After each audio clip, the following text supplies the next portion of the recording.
Israel has ordered more evacuations in Gaza as its forces widen its ground offensive south in the war-torn enclave. On Friday, the UN Security Council approved a resolution calling for more humanitarian aid to flow into Gaza. But last night, UN Chief Antonio Guterres said Israel's offensive is creating massive obstacles to Gaza aid distribution. Imtiaz Tyab is in Jerusalem. Imtiaz, good morning.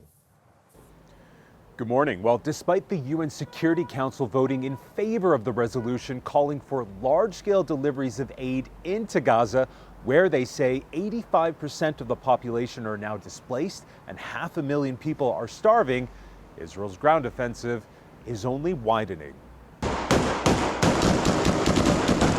What the UN resolution did not demand was a suspension of hostilities in Gaza, because the Biden administration opposed it.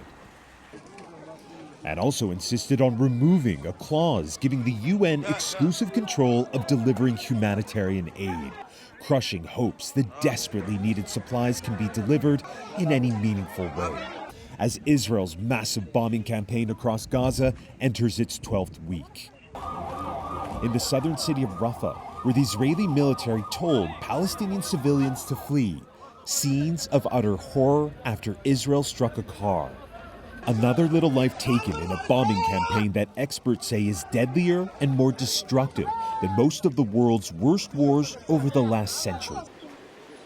At Manger Square in the occupied West Bank city of Bethlehem, with just days before Christmas, there's no sign of holiday cheer.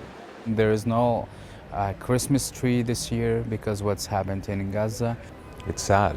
Yes, it's sad. You can see by your eyes there is no one in the holy place. This is also make us really sad. Inside the Church of the Nativity, barely a living soul. Normally, this area would be packed full of tourists and Christian pilgrims from around the world. But this year, Christmas is canceled in Bethlehem. For centuries, Christians have flocked here to celebrate the birth of Christ and feel close to God. Now it's eerily empty. Even the very spot it's believed Jesus was born, a focal point for the faithful, and not a soul to be seen.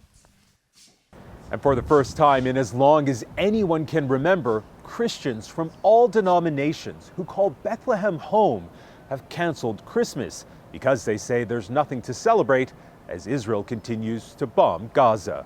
For CBS Saturday Morning, Imtiaz Tyab, East Jerusalem.